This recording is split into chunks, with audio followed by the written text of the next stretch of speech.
आप सभी लोगों का मेरे YouTube चैनल पर बहुत बहुत स्वागत है।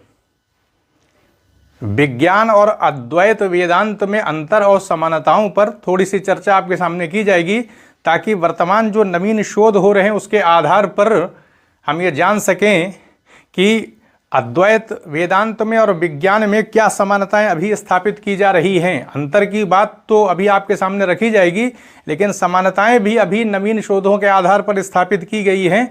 बहुत सारे वैज्ञानिक बता रहे हैं कि जो चेतना है वो मस्तिष्क से अलग हट करके कहीं ना कहीं इस ब्रह्मांड में भी व्याप्त है।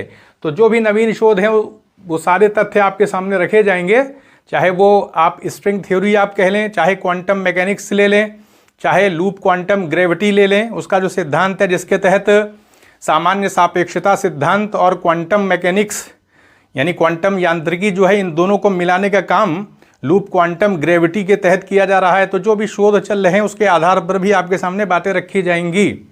तो हम पहले जगत का स्वरूप देख लेते हैं। तो विज्ञान के हिसाब से जगत जो है स्थायी है, जबकि अद्वैत वेदांत की दृष्टि से अस्थायी है, यानी वास्तविक नहीं है, प्रतिबिंब है। जबकि विज्ञान में इसको स्थायी माना जाता है, परमाणुओं से निर्मित माना जाता है।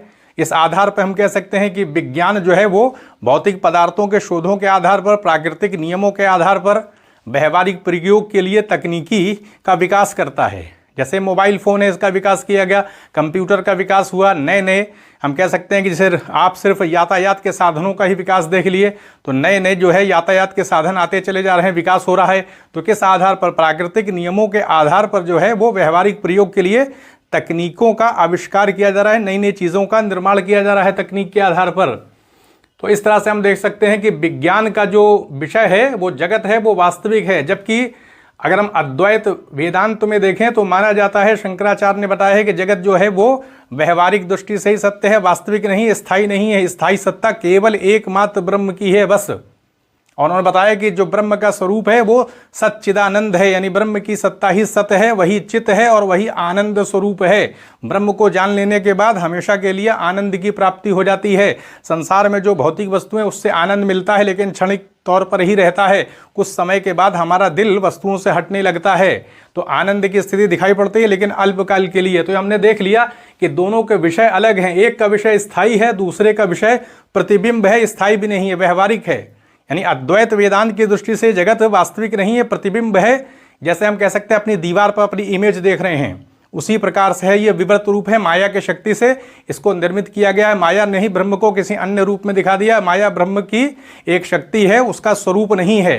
तो इस तरह से जगत तात्विक परिवर्तन नहीं है, प्रतिबिंबात्मक है। और विज्ञान की दृष्टि से देखा जाए तो जगत वास्तविक है। अब आते हैं तकनीक का विकास। जैसे बताया गया कि प्राकृतिक नियमों के आधार पर तकनीक का विकास किया जाता है। अगर हम देखें अद्वैत वेदांत की दृष्टि से देखा जाए तो हम कह सकते हैं कि आत्मज्ञान के आधार पर ब्रह्म को जानने का प्रयास किया जाता है। आत्म साक्षात्कार की प्रक्रिया के द्वारा ही आत्मा को जान करके हम एक तरह से ब्रह्म को ही जान लेते हैं, क्योंकि आत्मा ब्रह्म का ही अंश है। तो ये भी दिखाया। इसी तरह देखें कि विज्ञान के तहत जो है वो भौतिक चीज़ों पर शोध किया जाता है, अन्वेषण किया जाता है और व्यवहारिक प्रयोग के लिए चीज़ें निर्मित की जाती हैं तकनीक का विकास करके। और इसमें क्या है, इसमें ब्रह्म की प्राप्ति की जाती है। तो दोनों के विषय अलग अलग हैं। अब सत्य का स्वरूप देख लेते हैं। विज्ञान के हिसाब से देखा जाए तो सत्य का स्वरूप क्या है, यानी सत्य जो है वो परिवर्तनशील है, क्योंकि वैज्ञानिक जो भी नियम होते हैं वो नवीन तथ्यों अनुसंधान के आधार पर बदल जाते हैं। जबकि अद्वैत वेदांत में देखा जाए तो ब्रह्म की सत्ता हमेशा के लिए स्थायी, उसमें कोई परिवर्तन नहीं होता है। तो इस तरह से सत्य के स्वरूप में भी अंतर आ जाता है विज्ञान और अद्वैत वेदांत में। इसी तरह देखें खोज की पद्धति देखें। जो खोज की पद्धति है वो कहीं ना कहीं अनुसंधान से, प्रयोग से जुड़ी हुई है। प्रयोगशालाओं के में जो है बाकायदा जो है शोध किए जाते हैं, तथ्यों को एकत्रित किया जाता है, नमूने लिए जाते हैं, फिर उस पर रिसर्च की जाती है और फिर कोई नतीजा निकाला जाता है। जब नतीजा सार्वभौमिक हो जाता है, पूरी दुनिया में एक ही जैसा नतीजा आने लगता है, तब नियमों की स्थापना की जाती है। तो ये कह सकते हैं कि प्रयोगशाला के आधार पर नवीन तथ्यों का यानी नवीन नियमों का निर्माण किया जाता है। जबकि अगर हम देखें जो क्या कह सकते हैं कि जो खोज की पद्धति है, यानी सत्य का जो स्वरूप है, तो अब खोज की पद्धति में देखिए इसमें आत्मचेतना के आधार पर है। यानी अद्वैत वेदांत में इंसान खुद के प्रयोगों के माध्यम से, यानी तपस्या करके, ध्यान के माध्यम से, श्रुतियों के आधार पर जो भी हम कह सकते हैं साहित्यिक जो भी ग्रंथ उपलब्ध हैं, उपनिषद उपलब्ध हैं, तरह तरह के ग्रंथ लिखे गए हैं, उनमें जैसा ब्रह्म का स्वरूप बताया गया, जिस प्रकार की साधना करने की पद्धति बताई गई है, अधिकारी बनने को बताया गया है, तो ज्ञान की प्रक्रिया के माध्यम से किस प्रकार से हम आत्मा का साक्षात्कार कर सकते हैं, आत्म साक्षात्कार की प्रक्रिया संपन्न होगी, ये सारी बातें जो हैं वो कहीं ना कहीं व्यक्तिगत प्रयासों और श्रुतियों के आधार पर, धर्म ग्रंथों पे, दार्शनिक ग्रंथों के आधार पर ही सारी चीज़ें संपन्न की जाती हैं। तो ये कह सकते हैं एक प्रकार से है ये सारी चीज़ें व्यक्तिगत अन्वेषण से जुड़ी हुई हैं। यानी हम खुद अपनी चेतना को, अपनी आत्मा के स्वरूप को जानने का प्रयास करते हैं, जबकि विज्ञान में भौतिक पदार्थों के आधार पर किसी अन्य के द्वारा भौतिक वस्तुओं के संबंध में कोई निर्णय दिया जाता है, वो कि जबकि हम कह सकते हैं वो सार्वभौमिक होता है, सारे लोग उस पर एक ही जैसा परिणाम प्राप्त करेंगे। जबकि आत्मचेतना की यानी आत्म साक्षात्कार की प्रक्रिया, उसको परिणामों के माध्यम से बताया नहीं जा सकता, किसी को उसके स्वरूप के बारे में वर्णित नहीं किया जा सकता, वो एक अनुभूति का विषय है। इसी तरह देखें, एक बौद्धिक सीमा, यानी हम कह सकते हैं कि जो विज्ञान का विषय होता है, ये भौतिक पदार्थ हैं, बुद्धि की सीमा में आते हैं, जबकि अद्वैत वेदांत में ब्रह्म की बात है, आत्मा की बात है, तो वो बुद्धि की सीमा से ही परे है। बुद्धि जो है वो ब्रह्म के स्वरूप को जान नहीं सकती, ब्रह्म को पकड़ नहीं सकती, तो इंद्रिय अतीत विषय हो जाता है। जबकि विज्ञान के हिसाब से देखें तो ये सारे जो जगत है पूरा, ये इंद्रियों बौद्धिक सीमा के अंदर आ जाता है, अनुभवजन्य है, अनुभवों के आधार पर हम प्रयोग कर सकते हैं। और जबकि ब्रह्म को ऐसे इंद्रियों के माध्यम से, बुद्धि के माध्यम से जाना नहीं जा सकता। आत्म साक्षात्कार की प्रक्रिया कहीं ना कहीं अंतःकरण से, अनुभूति से जुड़ी हुई है, तो ये भी अंतर दिखाई पड़ता है। इसी तरीके विषय की भिन्नता भी देखें, क्योंकि ये तो भौतिक विषय हो जाते हैं, यानी विज्ञान में जो विषय हैं वो पूरी तरह से भौतिक हैं, जिनको कि देखा महसूस किया जा सकता है, उस पर प्रयोग किया जा सकता है। जबकि अगर हम ब्रह्म की बात करें तो ब्रह्म जो है वो हम कह सकते हैं कि हम आत्मज्ञान के माध्यम से ही ब्रह्म को समझ सकते हैं। यानी ब्रह्म को देखा नहीं जा सकता, महसूस ऐसे नहीं किया जा सकता जिस तरह से जगत के पदार्थों को हम देखते समझते हैं। तो इस तरह से ये अंतर पैदा हो जाता है। समस्याओं का समाधान भी देखें, आत्मचेतना यानी आत्म साक्षात्कार की प्रक्रिया द्वारा हम बंधनों से मुक्त हो जाते हैं, हम वो जो भी दुख प्राप्त हमको होते रहते हैं वो सब का अंत हो जाता है। अगर हम ब्रह्म को जान लेते हैं, आत्मा को जान लेते हैं, तो हमारी सांसारिक समस्याएं जो है, व्याकुलता जो है, ईर्ष्या द्वेष, सारी जो समस्याएं चल रही हैं वो सब का अंत हो जाता है। और कहीं ना कहीं हम बंधन, जन्म और मरण का जो चक्र चल रहा है उससे मुक्त हो जाते हैं, मोक्ष की प्राप्ति हो जाती है, आनंद से युक्त हो जाते हैं। अगर हम विज्ञान में देखें तो विज्ञान में अन्वेषण के आधार पर, शोध के आधार पर नई नई तकनीक का विकास किया जाता है और फिर समस्याओं का समाधान किया जाता है। चाहे वो हम प्रदूषण की कोई भी समस्या हो, जो भी संसार की जो भी समस्याएं हों, उनका समाधान करने के लिए नवीन अनुसंधान किए जाते हैं, आविष्कार किए जाते हैं और फिर मनुष्य अपनी समस्याओं का समाधान करता है। तो ये बातें दिखाई पड़ती हैं। तो ये हमने कह सकते हैं कि एक प्रकार से इसका अंतर समझ लिया। अब हम ये देखने की कोशिश करेंगे कि समानताएं क्या क्या हैं। अंतर तो जान लिया, यानी अद्वैत वेदांत में और विज्ञान में क्या अंतर है ये हमने देख लिया। अब हम देखने की कोशिश करेंगे कि दोनों में समानताएं क्या हैं। तो अब हम विज्ञान और अद्वैत वेदांत में समानताओं पर चर्चा कर लेते हैं। अभी तक हमने अंतरों को देखा। तो अद्वैत वेदांत में बताया जाता है एकमात्र ब्रह्म की सत्ता है, ब्रह्म का स्वरूप बताया गया है सत चित आनंद, यानी सच्चिदानंद स्वरूप बताया गया है। ब्रह्म की सत्ता आनंद से युक्त है, सत सत्ता है, हमेशा रहने वाली सत्ता है, चित सत्ता है, चैतन्य युक्त है। तो इस तरह से हमने देखा। इसी तरीके से अगर अब विज्ञान में देखें तो जो 4 प्रकार के बल हैं, जिसमें कि एक है गुरुत्वाकर्षण बल, दूसरा बल है विद्युत चुंबकत्व, तीसरा बल है स्ट्रॉन्ग न्यूक्लियर फोर्स और चौथा है वीक न्यूक्लियर फोर्स। ये 4 प्रकार के जो बल हैं बताया जा रहा है किसी एक ही शक्ति से संबंधित थे। बिग बैंग विस्फोट से पहले किसी एक शक्ति में ये चारों बल निहित थे। जब विस्फोट हुआ तो उसके बाद ये जो शक्तियां हैं अलग अलग रूपों में इनका प्रकटीकरण इन शक्तियों का हुआ। तो इस तरह से किसी एक ही शक्ति से चारों बलों को संबंधित किया जा रहा है। इसी तरह से ये बात बताई जा रही है कि जो कुछ भी ये भौतिक पदार्थ दिखाई पड़ रहे हैं ये सब ऊर्जा का ही कहीं कहीं न किसी रूप में प्रकटीकरण है।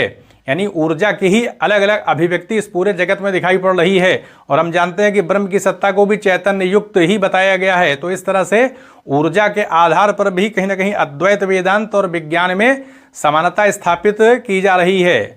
इसी तरह से हम देखें कि अभी वर्तमान में ये लूप क्वांटम ग्रेविटी के सिद्धांत के आधार पर आपके क्वांटम मैकेनिक्स और आइंस्टीन का जो सिद्धांत है, यानी सामान्य सापेक्षता सिद्धांत और क्वांटम मैकेनिक्स, सामान्य सापेक्षता सिद्धांत जो आइंस्टीन का है वो बड़े पिंडों पे काम करता है, जैसे कि ग्रह उपग्रह बहुत बड़े बड़े पिंड अंतरिक्ष में जो हैं उन पर ये नियम लागू होते हैं। इसी तरीके से समय यानी टाइम एंड स्पेस की व्याख्या भी सामान्य सापेक्षता सिद्धांत के आधार पर की जाती है।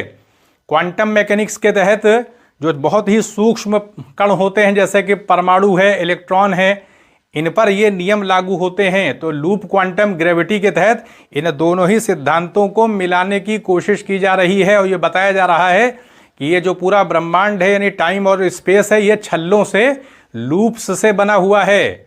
एक पतली चादर के तरह एकीकृत ये पूरा स्पेस नहीं है, बल्कि ये छल्लों के रूप में निर्मित हुआ है। तो ये वर्तमान में ये चीज़ स्थापित करने की कोशिश की जा रही है। इसी तरीके से कुछ वैज्ञानिक ये बात मान रहे हैं कि जो चेतना है ये मस्तिष्क से ही संबंधित नहीं है, बल्कि कहीं ना कहीं ब्रह्मांड में भी इसकी व्याप्ति है। तो चेतना की व्यापकता के आधार पर भी कुछ वैज्ञानिक ये बताने की कोशिश कर रहे हैं कि चेतना जो है कहीं ना कहीं वो व्यापकता लिए हुए सिर्फ मनुष्य के मस्तिष्क से ही संबंधित नहीं है। और जबकि ये ब्रह्म का जो अद्वैत वेदांत में जो ब्रह्म की सत्ता है उसको भी चैतन्य युक्त सत्ता माना गया है। तो इस तरह से कहीं ना कहीं समानता स्थापित हो रही है। और इसी आधार पर हम देखें ये बात भी बताई जा रही है कि जैसे ये जगत व्यवहारिक है, अद्वैत वेदांत में बताया गया वास्तविक नहीं है, तो कुछ वैज्ञानिक जो है बता रहे हैं कि ये जो भौतिक जगत हमको दिखाई पड़ रहा है ये भी कहीं ना कहीं आभासिक रूप है, वास्तविक नहीं है। इस प्रकार की बातें भी कुछ वैज्ञानिक बता रहे हैं कि जिस तरह से कंप्यूटर में कोडिंग की जाती है उसी तरीके से कहीं ना कहीं इस जगत के अंदर भी चीज़ें परिवर्तित होती रहती हैं। जो इस जगत के अंदर स्थायित्व नहीं दिखाई पड़ता है वो इसी आधार पर है कि जगत किसी न किसी रूप में आभासिक है। तो बहुत सारे वैज्ञानिक इस बात को बताने का प्रयास कर रहे हैं, यानी जो अद्वैत वेदांत में जो बात बताई गई कि जगत आभासिक है, विवर्त रूप है, वास्तविक नहीं है, प्रतिबिंब है, तो उसको कुछ वैज्ञानिक जो है वो आभासिक बताने का प्रयास कर रहे हैं। तो वर्तमान में जो शोध चल रहे हैं लूप क्वांटम ग्रेविटी का जो सिद्धांत है और नए नए सिद्धांत प्रकट हो रहे हैं उसके आधार पर अद्वैत वेदांत में और विज्ञान में बड़े स्तर पर समानता दिखाई पड़ रही है। और हम कह सकते हैं कि उपनिषदों में जो इतना गहन चिंतन दिखाई पड़ता है तो मानी सी बात है कि वो चिंतन कहीं ना कहीं वास्तविकता लिए हुए था। बड़े बड़े मनीषी ध्यान के आधार पर उनको वो चीज़ें कहीं ना कहीं उनको प्रदत्त की गई, उनको प्राप्ति उसकी हुई है ध्यान चेतना के आधार पर ब्रह्म के माध्यम से नवीन नवीन चीज़ें उनको चारे जो ऋषि मुनि थे उनको उपलब्ध कराई गई। तो इसलिए उसमें त्रुटि नहीं हो सकती है। वर्तमान में जो वैज्ञानिक शोध हो रहे हैं तो विज्ञान और आध्यात्मिकता इन दोनों में अंतर नहीं हो सकता है, क्योंकि धर्म जो भी सिद्धांत होते हैं, जो आध्यात्मिकता है वो ऐसा नहीं हो सकता कि विज्ञान से की परिधि से बाहर हो जाए। जो चीज़ सत्य होगी वो वैज्ञानिक भी होगी और जो चीज़ वैज्ञानिक होगी वो कहीं ना कहीं आध्यात्मिकता लिए हुए होगी। तो दोनों में कहीं ना कहीं संबंध है, क्योंकि ब्रह्म की सत्ता ही समस्त रूप से कह सकते हैं कि व्याप्त है। तो ऐसे में विज्ञान और दर्शन का जो क्षेत्र है उसमें कहीं कोई विसंगति पैदा नहीं हो सकती है। अगर सही अन्वेषण किया जाएगा तो विज्ञान और दर्शन दोनों किसी न किसी रूप में एक हो जाएंगे, क्योंकि विज्ञान का प्रयास हम कह सकते हैं कि भौतिक है और भौतिकता के आधार पर जो भी चीज़ें स्थापित की जाएंगी, तथ्यात्मक सत्यों की जो भी तथ्यात्मक जानकारी इकट्ठा की जाएगी उसमें जो सत्य का स्वरूप दिखाई पड़ेगा तो ऐसा नहीं है कि वो आध्यात्मिकता से अलग हो जाएगा, क्योंकि आध्यात्मिकता का जो पक्ष है उसमें भी सत्यता का ही रूप दिखाई पड़ता है। और भौतिक जो चीज़ है, क्योंकि पूरी सृष्टि किसी न किसी रूप में ब्रह्म से ही संबंधित है, ब्रह्म की ही व्याप्ति इस पूरे हम कह सकते हैं कि पूरे ब्रह्मांड में किसी न किसी रूप में है। और ये बताया भी गया है कि ब्रह्म की सत्ता पूरे ब्रह्मांड के अंदर व्याप्त है, यानी कोई भी चीज़ जो है उसकी पकड़ से बाहर नहीं। तो इस तरह से विज्ञान में और दर्शन में कहीं कोई अंतर नहीं आ सकता है। तो यहीं पर अनुमति दें, चैनल को सब्सक्राइब भी करें, शेयर भी करें। आप सभी लोगों का बहुत बहुत धन्यवाद।